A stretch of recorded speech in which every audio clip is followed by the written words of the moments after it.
할렐루야. 평안하십니까? 반갑습니다. 오늘도 또 한 주를 시작하는 월요일인데요.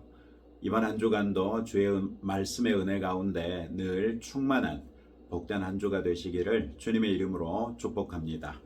오늘 우리가 묵상하는 하나님의 말씀은 누가복음 10장 1절부터 24절까지 말씀입니다.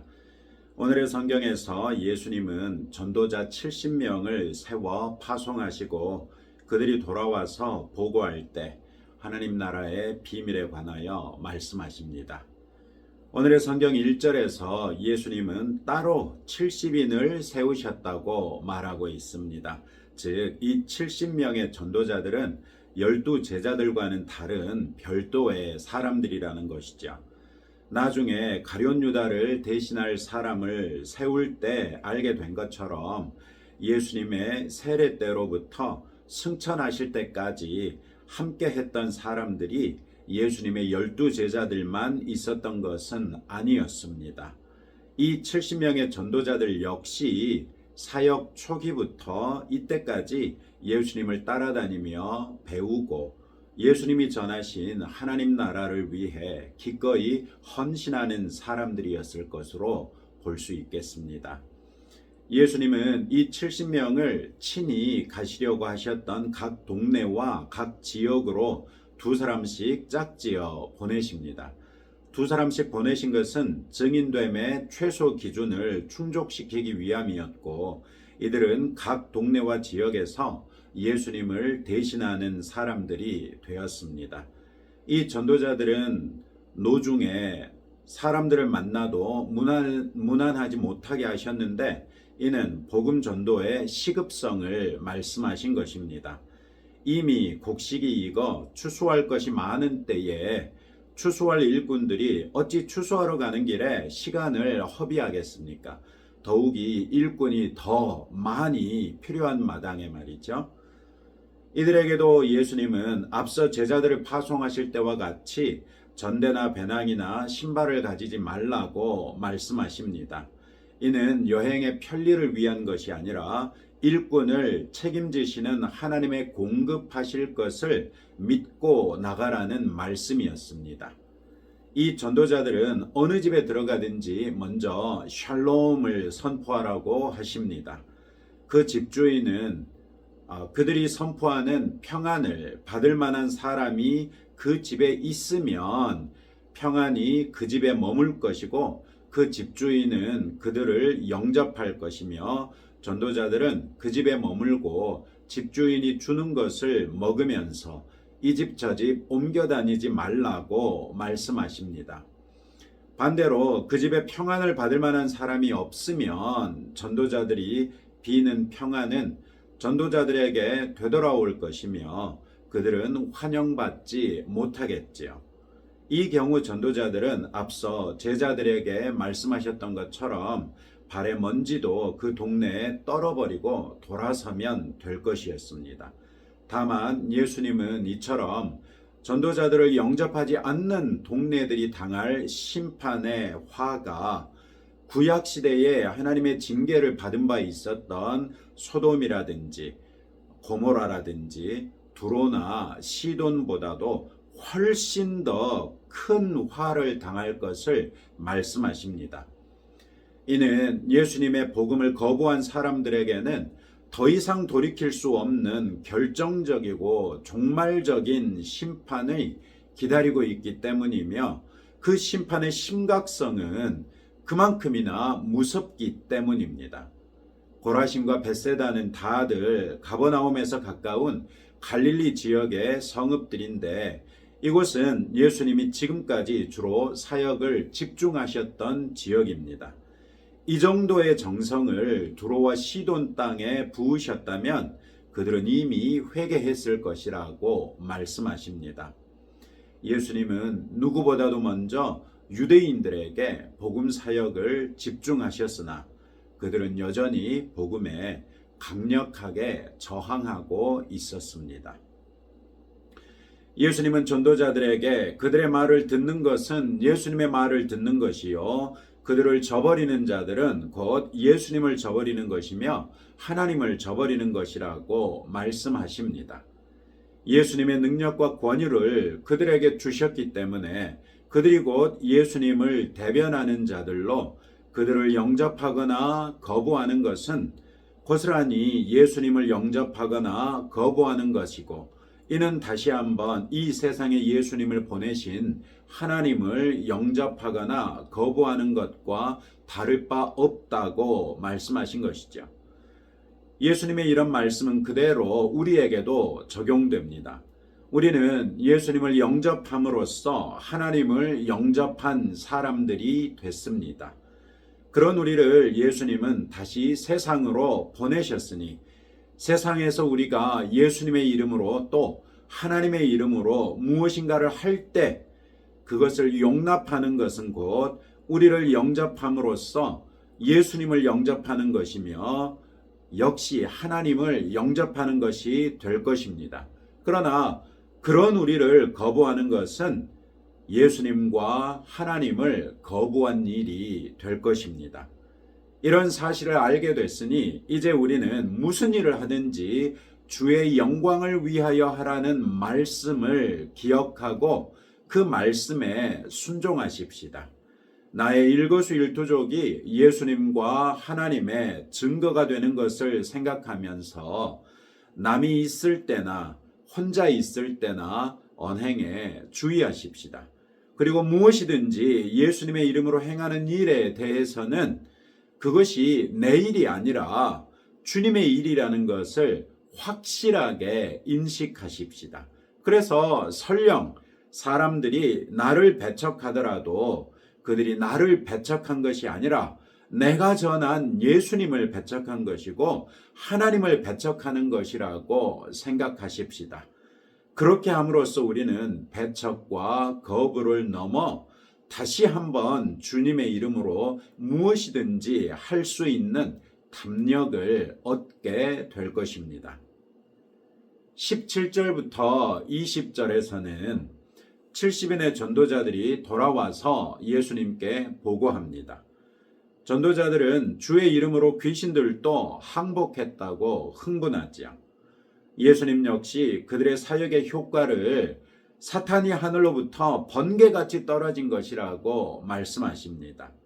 뿐만 아니라 예수님이 그들에게 주신 능력과 권능 때문에 그들을 해칠 자가 결코 없다고 예수님께서 확신시켜 주십니다.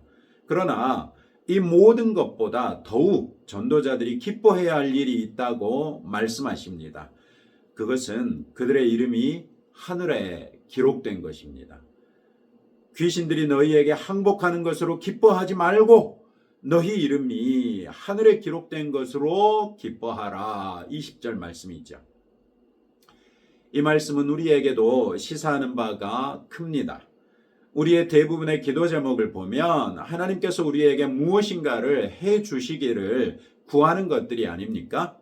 즉 전도자들이 예수님 앞에서 흥분하며 보고하는 일들을 우리들 역시 소망한다는 것입니다.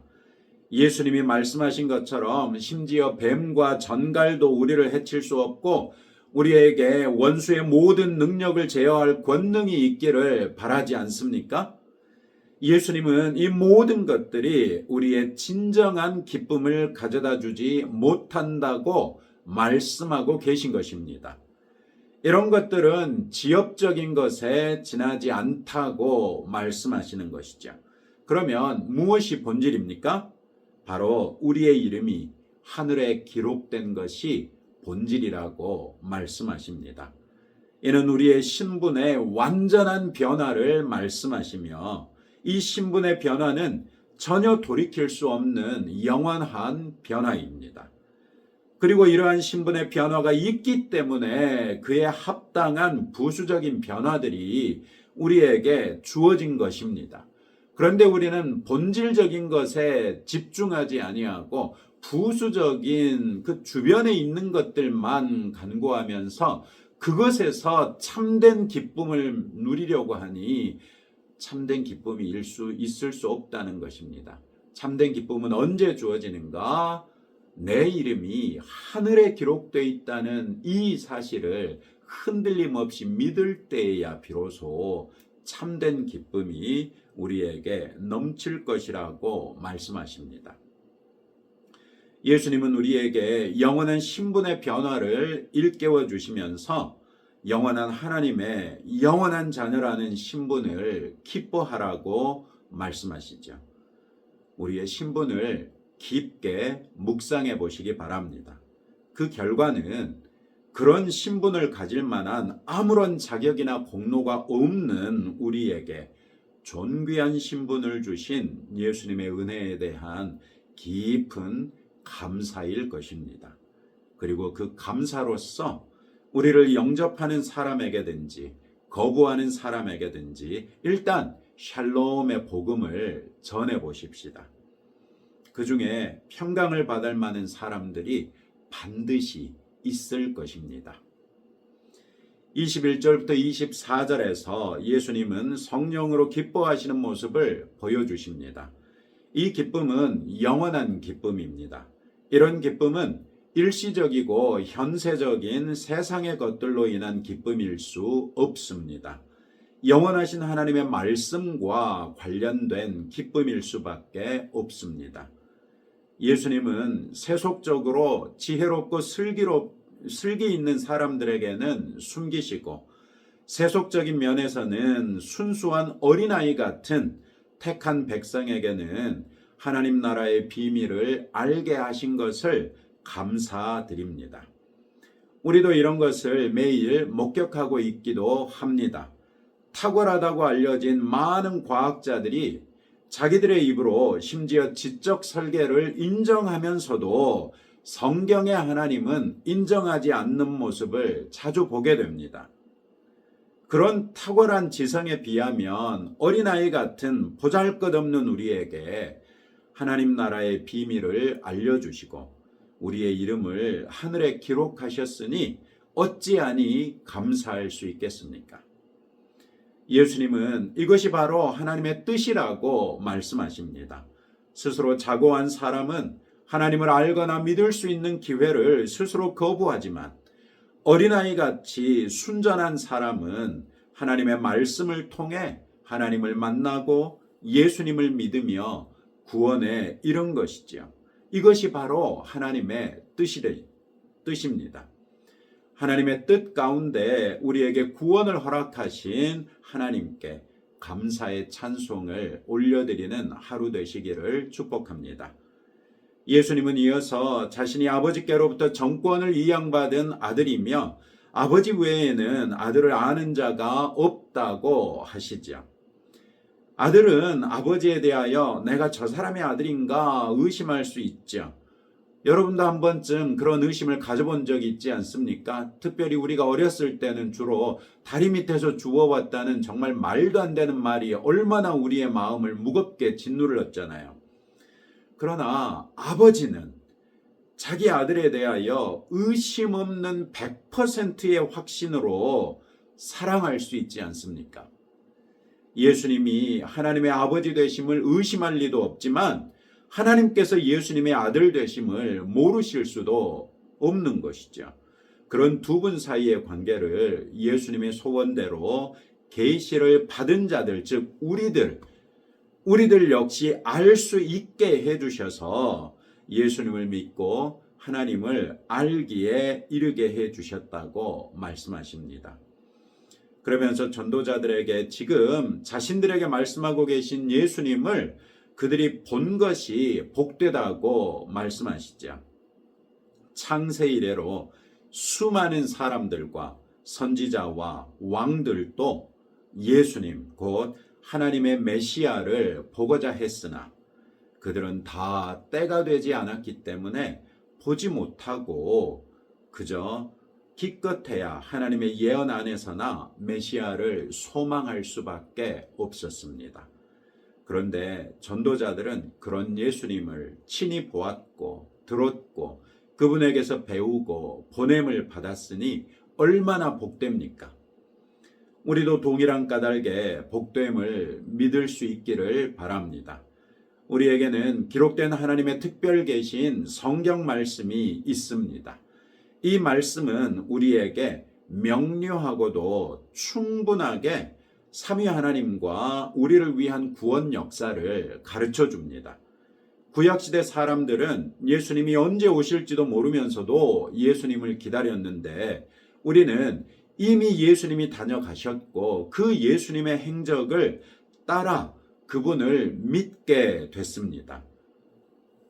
예수님이 이 땅에 오셨던 것처럼 다시 오신다는 그 약속 역시도 반드시 이루어질 것을 믿으면서 그 예수님이 다시 오실 날을 기다리고 있습니다. 어쩌면 예수님께 직접 구원을 받았던 당시의 사람들 이외에는 우리보다 더 복된 사람들이 있을까요? 알고 믿을 수 있으며 믿음으로 더욱 풍성히 알 수 있게 된 우리들입니다. 우리의 믿음과 알매 분명한 기준으로 또한 성경 말씀을 가지고 있으니 우리가 얼마나 복되냐는 것입니다. 이제 이런 말씀을 붙들고 다음과 같이 함께 기도하겠습니다. 복음 전도의 시급성을 알고 가족과 친구들에게 예수님의 평강의 복음을 전하도록 우리의 이름이 하나님의 생명책에 기록된 것을 묵상하면서 감사하고 진정한 기쁨을 누리도록 삼위 하나님과 하나님의 구원 역사를 성경을 통해 알고 믿을 수 있게 된 것에 대하여 감사드리고 예수님 다시 오실 그때까지 우리의 믿음을 견고하게 지킬 수 있도록 기도하시고 우리나라를 위해서 기도하십시다. 하나님 아버지 감사합니다. 오늘의 말씀을 통하여 휘어져 추수하게 된 들판에 추수할 일꾼들을 보내시는 주님을 발견했습니다. 우리도 복음 전도의 시급성을 알게 하시고 가족과 친구들에게 예수님의 평강의 복음을 전하도록 용기를 주시고 우리의 입술에 말씀의 권위를 더하여 주옵소서. 우리의 이름이 하나님의 생명책에 기록된 것을 날마다 묵상하게 하시며 그로써 하나님께 감사하고 참 기쁨을 누리게 하옵소서. 삼위 하나님과 하나님의 구원 역사를 성경을 통해 알고 믿을 수 있게 된 것을 감사합니다. 예수님 다시 오시는 그날까지 우리의 믿음을 견고하게 지켜 주옵소서. 주님, 대통령이 또 석방됨으로 인하여 나라의 혼란이 가중되고 있습니다. 참 너무나도 비통한 일입니다. 이번 주 중에 헌재에서 탄핵에 대한 결과를 발표하게 될 터인데 그 발표가 어떠하든지 아버지 하나님, 우리가 주 안에서 기뻐할 수 있는 그런 결과가 될 수 있도록 은혜 베푸시기를 원하옵고 우리나라의 분열된 모습을 이제부터라도 싸맬 수 있는 우리 대한민국의 교회가 될 수 있도록 우리를 사용하여 주옵소서. 예수님 이름으로 기도합니다. 아멘. 이번 한 주간 동안의 여러분들의 삶을 생각해 보시면서 하나님 앞에 기도하여 기도의 응답을 누리시는 성도 여러분들 되시기를 주님의 이름으로 축복합니다.